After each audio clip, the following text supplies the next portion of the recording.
Have you heard the scary breaking news? Of the city, the heritage of the city, and they Has been spotted in the ice. Event. I was trained. What's up, ladies and gentlemen? Hopefully, all is well with y'all. We got another compilation today. Hopefully, y'all like this one. Please like, comment your thoughts, subscribe if you new. And we just gonna jump right into it. Have you heard the scary breaking news out of Washington and Oregon? Well, Northern Oregon to be specific. They are finding these parasitic creature critters in the water in the whole state of Washington and parts of Oregon, as I mentioned. This is a high concentration of them, of what they look like. But typically, if you turn on your faucet, there's only a few of them in your glass, and they'll cling to the bottom or to the side, so you don't notice them. But people are drinking them up without noticing.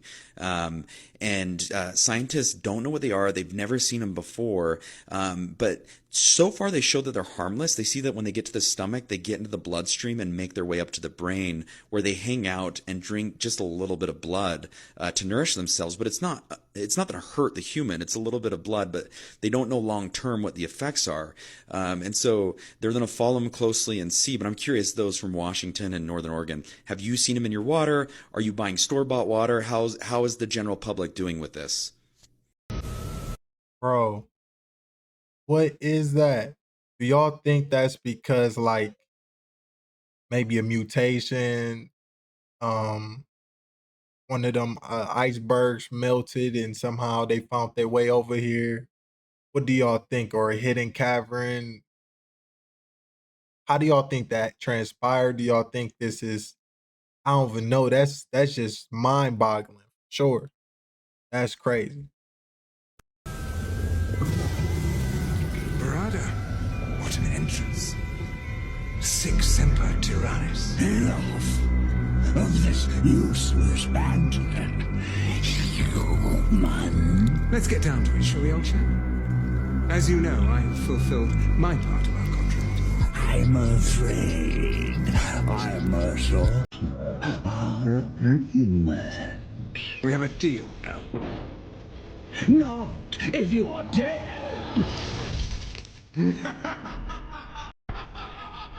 What is this? What is this? You see, I'm a quick study, Barada. Knowledge does not make you a god, talking monkey. No. Being a god Makes me a god. January 25th, 2025, the planets come into alignment. On this day, a rare planetary alignment is unlocking powerful cosmic energy.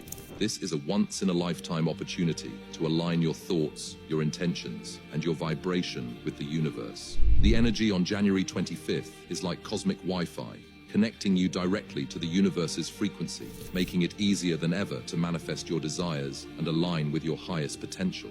From now until January 25th, while the energy is building, repeat these affirmations daily. I am aligned with the flow of the universe. The energy of the cosmos flows through me effortlessly. I am stepping into the highest version of myself with ease. Rare planetary alignments like this are life-changing. Set your intentions, align your vibration, and step into 2025 as the highest version of yourself. Click the link in our bio to unlock a tool that helps you do this with ease.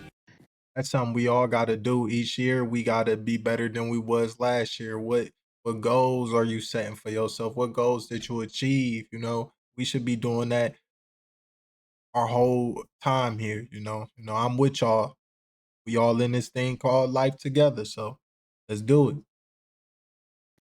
No, it doesn't. It's easy. It's easy to remote view the past, and it's easy to remote view the present because the footprint is there. okay. Now, if you're asking me to remote view the future, I can remote view the future, but the future has a tendency to change. The footprint isn't there. So it's harder sometimes to read the future than the past and the present. Okay. Is it mentally exhausting? Oh my goodness, yes. Yeah. What does it feel like? I just couldn't. There were times I just couldn't work. I had done I'd found a fugitive, a customs agent that went bad, Charles Jordan. They brought me in on that case. We were having good luck with the hostages, and we were doing some other locational work that that I was having success with. You know, this past month, they also found a ancient entrance to, quote, the underworld discovered in Mexico under a church. It was talked about for, I think, the year 600 or something. They talked about this temple that existed in this place, and the locals for thousands of years claimed that it was a entrance to the underworld. Spooky. Built right under a church. And when they discovered, they went down and it's completely sealed off. So, like, you can't get into it. Oh my and gosh. so I go, I don't like that. did you know one of the country's largest private bunkers, like underground bunkers, exist in Mount Dora? It's in Mount Dora. What? What? Yeah. Yeah, it's so, I didn't know that. It's so spooky. It's called the Catacombs. It is theorized that the entrance to it is in their backyard in the orange groves. It was during the Cuban Missile Crisis, where these 6 very wealthy families in the Mount Dora area all put their money together and built bunkers that were attached to all of their homes. All their homes. Who owns it now? Like this It's is just the in city? someone's backyard where I think the So the city or the remaining state interest- doesn't own it. It's like it's still No, private it's- property. Yeah, it's private. how have we not gone and explored this? Yeah, I mean, you can't. China has currently broken 2 world records with their drone shows that they were doing. The most recent one being in Shenzhen, which featured 10,197 drones lighting up the sky in celebration of the National Day. Now, this world record event took place on September 26th at Shenzhen Bay Park, and it set a new Guinness World Record for the largest number of drones flying simultaneously and also the largest aerial images created by drones. Now, they titled this segment Sky City, which drones were depicting tons of things in, regards to the architecture of the city, the heritage of the city, and they were paying tribute to traditions of the city. Now this was a week-long event, and each night they were doing this drone show with over 10,000 drones that are acting in unison to create these images of things across the sky. Drone swarm technology is enabling the coordination of these thousands of drones from a single computer. Now, obviously, this has wide-ranging implications as far as beyond entertainment, like potential applications in surveillance, defense, and logistics. Obviously, this could be real spooky if that was used against, say, an aircraft carrier or something like that. Now, I'm sure that countermeasures for drone swarms have been developed over the years by tons of different host nations, and I'm sure that they're getting put onto ships and other large vehicles to prevent this type of thing from being able to affect them, but it is still kind of spooky. According to this ancient myth, you are literally being trapped in the material realm in a reincarnation cycle through 7 particular elements that this deity lords over you. And I'm going to reveal all 7 of them to you. First off, it's time to meet your maker. This is the creator god, or the demiurge, or demiurgos, Yaldabaoth. He can be found in many ancient mythologies, including but not limited to the Secret Book of John. In the Secret Book of John, he sets forth 7 kings to rule over the 7 spheres of heaven. The metaphysical interpretation of this are the 7 chakras, or kings that lord over you. I believe the secret to activating these and taking your authority over them are as follows: the knowledge of your forgotten ancient history and your root chakra, your creative sacred flow as attached to your sacral, balance of collective power as attached to your solar plexus, unconditional love and service as attached to your heart chakra, authentic communication as attached to your throat chakra, your third eye being the illuminated vision, and number 7 finally being divine direct revelation. Let me know what you think. Do you think you can conquer this creator that makes up the material realm? Next video, I'm going to teach you how to conquer this deity. And besides that, when he was talking about the chakras, I found that very interesting. Like, I wonder if chakras could really awaken us in a very unique way. Maybe we like elementalists. We like, we reality warpers. Who knows what the possibilities could be achieved. told us that we are never, ever to fly over that hole and we are never to discuss it again. What is that about? And does that have anything to do with all these other pieces that keep emerging? That there might be something archaeological in Antarctica? According to ancient astronaut theorists, this was not the first time a massive hole has been spotted in the ice of Antarctica. Famous polar explorer Admiral Richard Byrd allegedly reported seeing a massive entrance to an underground world during his 1947 expedition to the South Pole. Admiral Byrd made a lot of unusual statements, allegedly talking about a large opening at the South Pole that went deep inside the Earth, ice-free, and was inhabited by various sorts of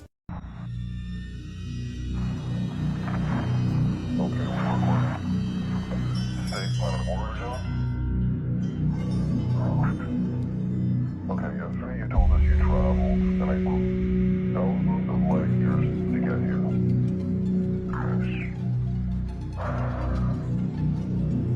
Tell us the truth or never be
This unedited. Hey, you know it'd be crazy.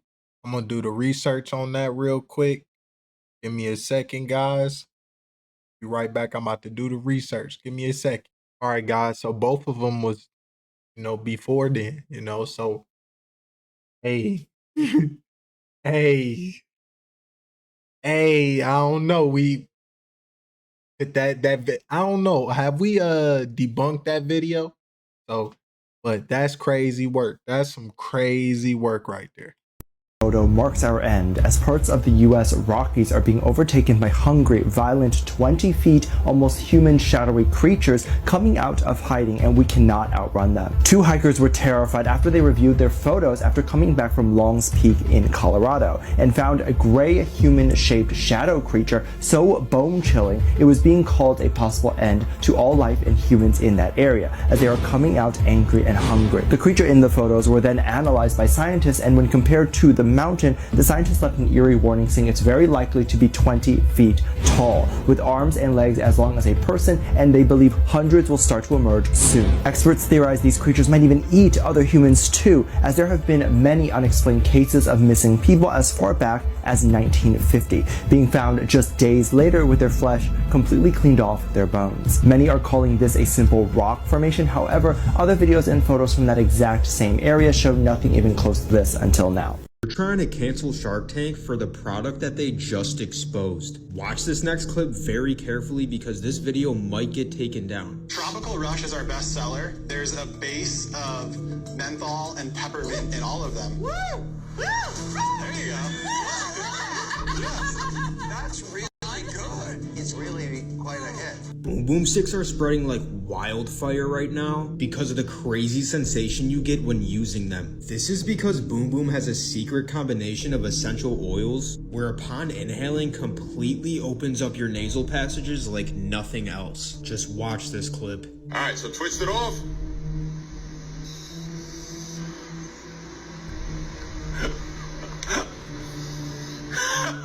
I can't believe the way that opens you up. Wow, that's like a real deep breath. That's crazy. That's really cool. Wow. Let's see what it does to those that was doing the snort back in the day. So that's crazy. If that really worked, hey, I don't know. Would y'all try it? I don't know if I tried. I don't like putting things up my nose. I'm really enjoying this.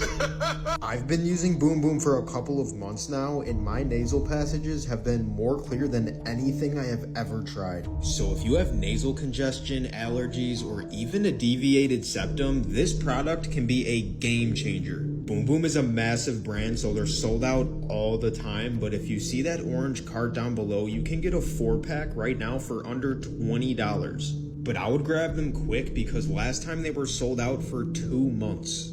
What if I told you Cleopatra's favorite stone wasn't gold? It was lapis lazuli, a gem so rare it was once more valuable than gold itself. But there's a hidden power behind this deep blue stone that most people don't know. So stick around till the end. Imported all the way from Afghanistan, lapis lazuli was reserved for Egypt's elite. The pharaohs used it to decorate their crowns and burial masks, believing it had magical powers.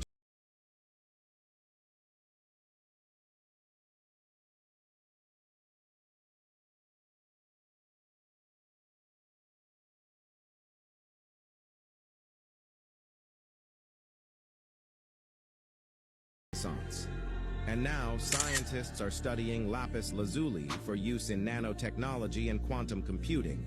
Yes, Cleopatra's eyeshadow could one day power future tech. Lapis lazuli contains a rare mineral called lazurite, which is being researched for its role in quantum mechanics. Imagine, a stone worn by pharaohs might be a key to the next tech revolution. What other ancient secrets could be hiding in plain sight? Comment GEM and follow for more mind-blowing discoveries. Negative time, guys. Negative freaking time. Evidence of negative time has been found in quantum physics experiment. If that sounds weird, maybe this explanation will help. So in this experiment, researchers at the University of Toronto fired photons into a cloud of ultra-cold rubidium atoms. Now, as a reminder, photons can behave as both a particle and a wave. Two of these particles can become entangled and do what Albert Einstein called spooky action at a distance. Here's what happened. As they fired these light particles, these photons, into that super cold cloud, normally you would expect the photons to interact with the atoms. Something really weird happened. Some of the freaking photons exited that cloud before they even entered it. Yeah, how does that work? I mean, can you walk out of the back door of a house before you go into the front door? Time doesn't work like that for us, but in the quantum world, it's funky. Now, this doesn't mean that time is broken or that we are close to time travel, but it does mean in the quantum space, things don't always follow the rules such as time as we perceive them. Another really interesting component of the experiment was they noticed that the photons would sometimes pass without interference. Interference means it interacts with those atoms. There's a transfer of energy. These light particles would pass without interference, and yet the atoms still experienced excitation. This was on top of the photons exiting the cloud before they even entered it. So Josiah Sinclair, one of the co-authors of the experiment, says a negative time delay may seem paradoxical, but what it means is that if you built a quantum clock to measure how much time atoms are spending in the excited state, the clock hand would, under certain circumstances, move backwards rather than forwards. Listen, it's not my expertise, I don't know, guys, but it sure is leaving a lot of people significantly smarter than I am baffled. But let's dive into how this could be a sign that we live in a simulation or a holographic reality, because experiments like these seem to break the rules of classical physics. The discovery of negative time within quantum physics could show that we don't live in the reality that we think we do. In our everyday world, time moves forward, but in quantum physics, there is evidence that that might not be the case, which suggests that time is not fixed as we experience it. Maybe it's a part of a system that can be manipulated. If we lived in a simulation or a holographic reality, these could be glitches within the matrix, or features of an underlying code that controls the world that we live in. This is because quantum mechanics shows us that reality is more of a system of information that's being processed rather than something that's just solid and predictable. So in this case, negative time could be a signal that we live in a holographic or simulated reality. It's not proof yet, but it sure makes you think.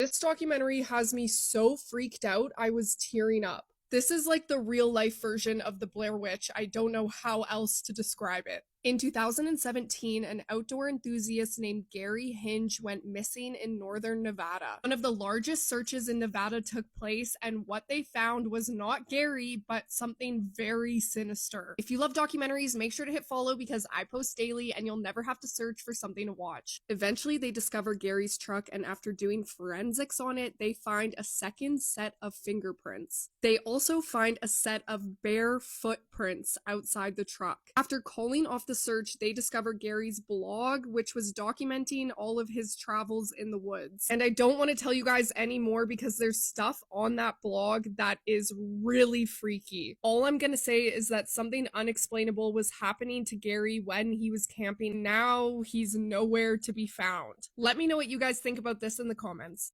A ghost story. It's the real. Hey, I'm wishing for Gary's safe return, brother.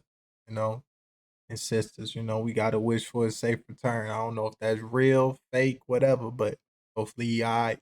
Thing I've ever experienced in my life. I collect Native American artifacts. And so my buddy and I, we went one afternoon. We find some stuff. I go home, don't think anything about it. I lived in a cabin in the middle of the woods. Went to bed sober. I woke up, my kitchen window had been unlatched and pushed open. Dude, what? My wife had bought this mirror. And so she and I hung this mirror. We looked at it really good and we were like, okay, good, go to bed. The next day, the mirror's got a giant scratch across the freaking mirror. Dude. So there was 1 week that I woke up every single night at 2:59 on the freaking dot. The last night I woke up, borderline having a panic attack. My heart was racing. I was sweating. I turned my lamp on and I put my feet on the side of the bed and I stand up. When I stood up, something jumped from that balcony to the floor and it ran through my house to the point where I grabbed my gun, dude, and I freaking racked that thing and I freaking vetted my entire house because it was so real that I was convinced that somebody was in my house. And dude, there was nothing. So scared, right? Dude, there was literally that is the scariest image. This is how specific it was. I heard the wood crack from the hands, the pressure, and then a second of pause, and then the thud shook my windows like a human size. 1000%. So we didn't tell anybody about this, and my buddy finally told him. He was like, man, one night I woke up and my dog was barking. She never barks. And he was like, I woke up and I heard a thud downstairs. He said something had opened his freaking Arrowhead case where his, like, the stuff that he found that day was in his Arrowhead case. What? I swear on my life. That's why we gotta be careful what we bring in our house. You know, we get these items from these, you know, flea markets, the garage sales, whatever it may be in your neighborhood or your area. You don't know what you bringing home. You know, it's a resonance with things. You don't know what you bringing home. But we got to be mindful. And I know I don't know anything to bless something to get the negative or evil energy up out of there. If you do, drop the code, drop the phrase. Let me know. This is scary. If this is true, it means that much of what we've been taught about humanity is a lie.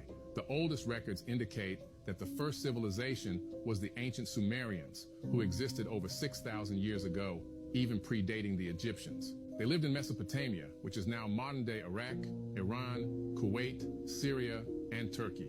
The Sumerians, who referred to themselves as black-headed people, are said to have worshipped the Anunnaki, a highly advanced alien race. For their time, They had an extraordinary understanding of the universe as evidenced by their accurate drawings of the solar system. The Sumerians made groundbreaking inventions like the wheel, the alphabet, and the calendar we use today. They also developed irrigation systems and methods for measuring time. Many believe that the Anunnaki gave them this knowledge, challenging modern historical explanations. The stories from their ancient tablets align with religious texts from around the world. For example, the Epic of Gilgamesh mentions a great flood, a story that is echoed in cultures across the globe. Do you know there's a metal so rare it sparked wars, shaped empires? It was called the flesh of gods. Any guesses? Keep watching. Gold wasn't just treasure, it was power, immortality, and obsession. And its story, it's stranger than you think. For the ancient Egyptians, gold wasn't just wealth, it was divine.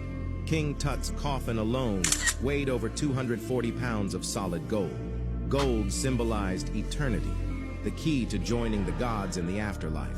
And Cleopatra? Where did all this gold go? Is it just sitting in the museum? Like, where did it go? You can't just tell me like that they did all of it is put up and nobody got it in their basement or a secret room. They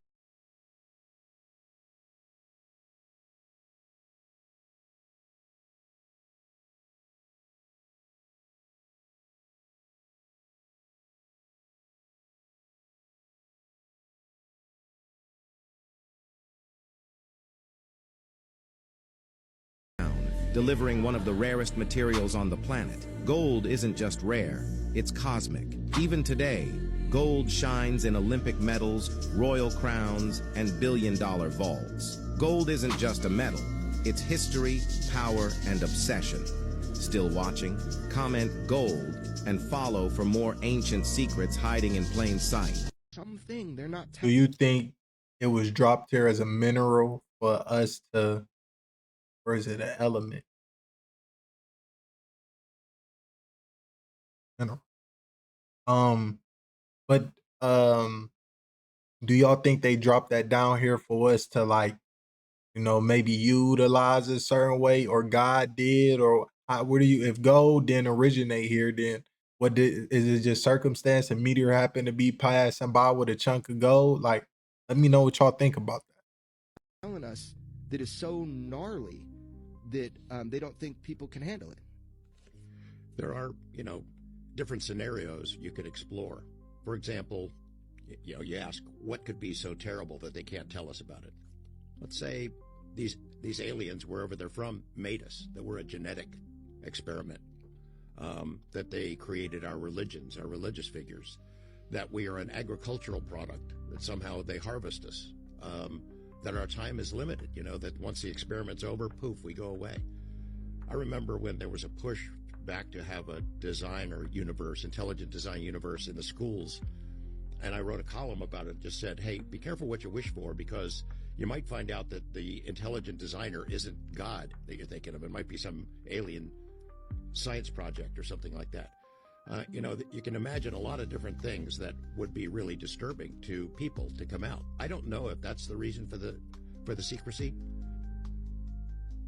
What they like if y'all ever seen Rick and Morty, Rick had a universe he created with a species in there on an Earth-like planet, and literally he had them on a bike powering his UAP or UFO, So you never know, like we might be feeding somebody just with our conflicts, our negative energies, our energy period. We really don't know, and because it's so many secrets, sometimes it's hard to know up from down, left from right, down from up. It just all, tangled up. So who knows?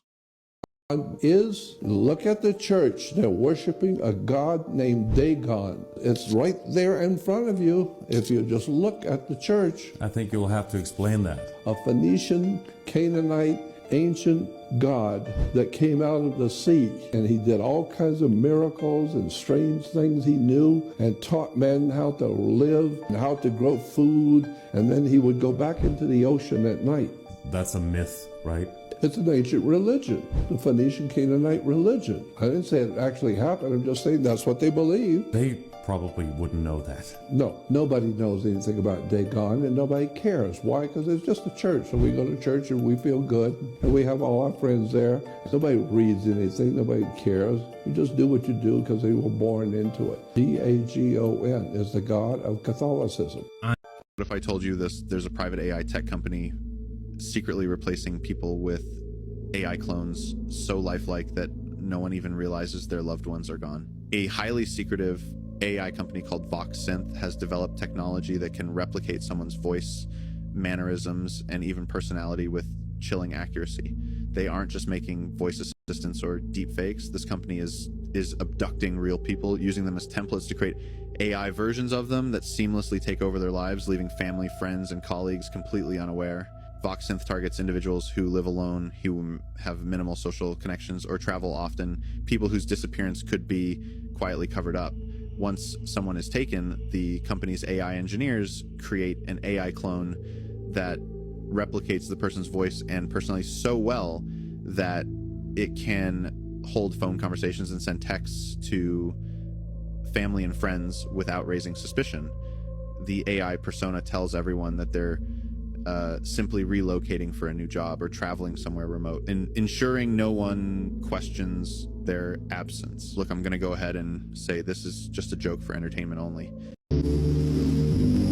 That'd be crazy. Like, if there's really an organization out here to speed up the process, they really like kidnapping people and integrating this AI, robot type of thing in, to, you know, maybe expand and get more knowledgeable or get data on you or whatever the case may be. And do they swap back the real person? Is the real person like, do the real person get a plug in of what's been going on? Like, wow, that's scary.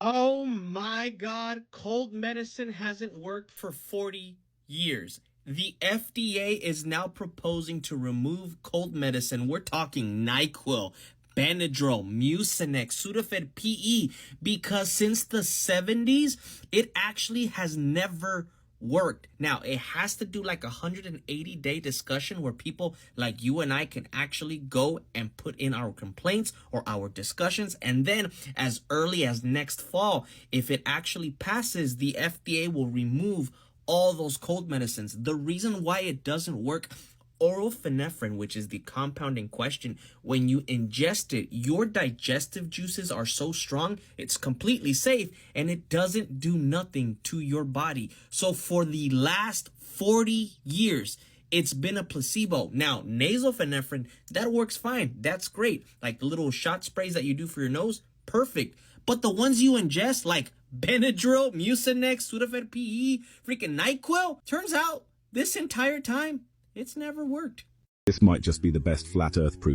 That's crazy. We've been just throwing away money, y'all. Throwing away money. Can we get that back somehow? Like, they ain't gonna do that.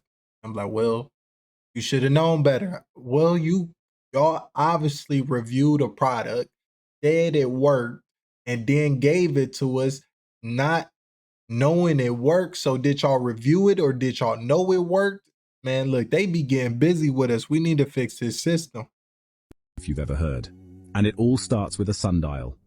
All right, stay with me here because this one is going to blow your mind. You know what a sundial is, right? That ancient tool people have used for thousands of years to tell time by tracking the sun's shadow. But what if I told you? Sundials don't work on a spinning ball Earth. I know, sounds wild, but let's dive into it. Imagine the Earth is a ball spinning through space. The sun would rise in the east, set in the west, and a sundial's shadow should shift in a way that reflects this, right? But guess what? It doesn't work like that. On a globe, the shadow cast by the sun wouldn't follow the pattern that makes sundials function properly. The shadow would be inconsistent, and the whole system would fall apart. Here's why. For a sundial to work, the sun has to move in a predictable circular path over a flat plane. If the sun is rising and setting over a curved surface, the shadows wouldn't align. The shadow would bend and stretch in strange ways, making it impossible to use the sundial accurately. But on a flat plane, it's a perfect match. The sun moves in a circle, and the shadows follow a logical, consistent path. That's how sundials have worked for centuries. Here's where things get interesting. The flat Earth model explains why sundials have worked flawlessly for so long. In this model, the sun moves in a circular path above a flat surface, illuminating everything below it in a way that makes sense. It's simple, it's direct, and most importantly, it matches what we can observe. But don't just take my word for it. You can test this yourself with a flashlight and a DIY sundial. If the flashlight represents the sun and you move it in a straight line, the shadow won't behave like it does in real life. However, if you move the flashlight in a circular pattern, boom, the shadow behaves exactly like it should on a sundial. Now let's talk about the globe model for a second. People love to bring up NASA and their supposed proof, but what do we really get from them? CGI images, videos that look more like a movie than real life, and not much else. If the globe model was truly rock solid, we'd have undeniable proof, right? Yet here we are, relying on cartoons and simulations. And gravity. Don't even get me started on that. They want you to believe that gravity is strong enough to hold billions of gallons of water upside down on a spinning ball. Really? Have you ever tried holding water upside down? It just doesn't work. Water doesn't stick to a ball, it finds its level. That's basic physics, and yet we're supposed to accept that gravity magically keeps oceans glued to a spinning globe? Let's be real. The globe model has holes, and this sundial experiment is just one example that cracks open the narrative. If we start questioning what we've been taught and look at things with fresh eyes, the answers are right in front of us. The Earth is flat, stationary, and much simpler than the complicated spinning ball theory they've been pushing on us for centuries. Why do you think they lied to us if that's the case? Do y'all believe in flat Earth theory or not? Let me know y'all thoughts on it down below. I've heard from people in the Pentagon that the buzzword in the secret of secrets in the Pentagon is the Sumerian gods are returning, and that's what they're referring to as that whole area that Peter's. Wow! Can you repeat that again, just in case anybody missed it? The buzzword in the Pentagon, in the military circles that are in the know about the cover-up here, they kind of in whispered tones talk about the return of the Sumerian gods. And they're talking about what we would call aliens or fallen angels returning into the Middle East, into Old Sumer area. the Anunnaki. Well, could be. Where are the aliens? When you say what are the aliens, what do you mean? Where are the aliens? Like, why don't we see them? A lot of people think we see aliens, but I've not seen any evidence of aliens. We've got 6,000 satellites in orbit, and not once have we had to maneuver around an alien spacecraft. Right. But on this Earth, the U.S. military has had to do a lot of maneuvering around objects they can't explain. There's always a bunch of classified programs that are underway of new aircraft and new missiles and things. So that are classified even within the military. So it's only if you have the top secret compartmented clearance would you know about this new program. So then some pilot sees something moving fast and says, "Hey, I saw a UFO." I'm like, "Yeah, that was actually a new weapons program, but we can't tell you that." The split second I see any evidence of aliens, I will immediately post that on the X platform, and it'll probably be our #1 post of all time. That'll be your biggest day, yes, for sure. Do y'all think Musk lying? Or telling the truth? It could just be that when the Nephilim return, it could just be the demons. And that's what they are. They're subjects that weren't supposed to be part of this world. They weren't supposed to be a part of this realm. This was, after all the different dispensations here on earth, this was God's ultimate glory. That's the humans that we are today. It's his ultimate science test. And this is the universe of the university. Don't forget that. But I have no idea if the Nephilim return in their old glory form or just its energy. I don't know. And every time I try to tap in, I get blocked right back out. But I'll tell you what, either way, or either way, they will return. And I don't simply just say this for fun and kicks and all that, but the Bible's not just allegories and metaphors, my brothers. It used to be one of the masked villains, and the gang has no idea. The theory Do y'all get what he talking about? And do y'all agree or disagree?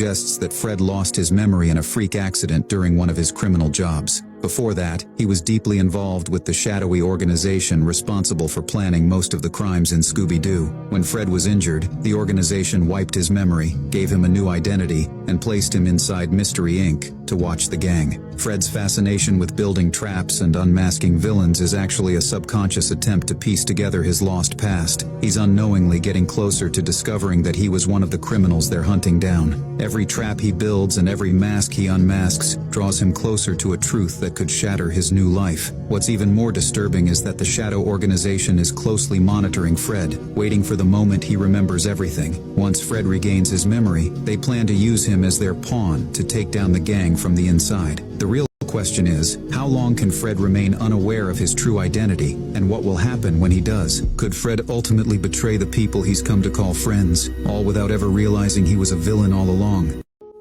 He sat down, he looked down on the floor, and he kind of looked around. He said, "There's aliens living in that mountain." I said, "Extraterrestrial aliens?" "Yep." I said, "That's why the mountain opens." Shakes his head. I said, "So what are we going to find when we go down there?" He said, "We only went down there once, and we never went back." So I said, "You went down there, you climbed the mountain?" He said, No. There's a tunnel. The old uranium mine is there, and there's a tunnel that leads the old mine shaft. We had built that, the test site built that for a testing area. They were going to test lasers in it. And when they got a certain point into the mountain, about a mile in, they realized there were visitors there. And this is what he's telling us. So we got out of there. So I said, the United States Air Force, the United States Army is pulling out of a place that you saying? Did you actually see him? He said, "No, I never saw him." So I said, "I want to go down there." So I got a couple agents, and there was a security detail of 12 to 15 of them, I believe, security police. And they were armed. I didn't take an M16. We didn't take it. We had them, but and I was trained in them, but I didn't take them. I had my handgun. Plus you had the whole crew. Yeah, plus those guys are going to protect us. At least I hope. We went down there, we walked in. I mean, we went in, and they had erected a huge vault door because of what they found inside. And there was combination locks and so forth, and it took some time for it to get the big vault door open.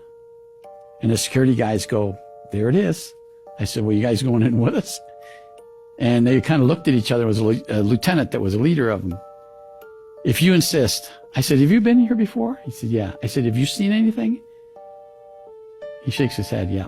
I said, "What are they extraterrestrials? What do they look like?" He said, "They're pretty hideous looking."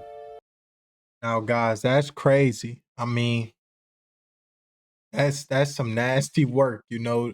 Are these beings that been living here, crashed here, set up shop? They just set up shop. I think I seen a video a long time ago where guys was talking about they ran into them trying to maybe build that or did that hole. And then they got into a little laser fight or something with them guys. Like, so that's crazy. Hopefully you like what I posted today, gathered today. Like, comment your thoughts below, subscribe. I'll catch you guys next time. Peace and blessings.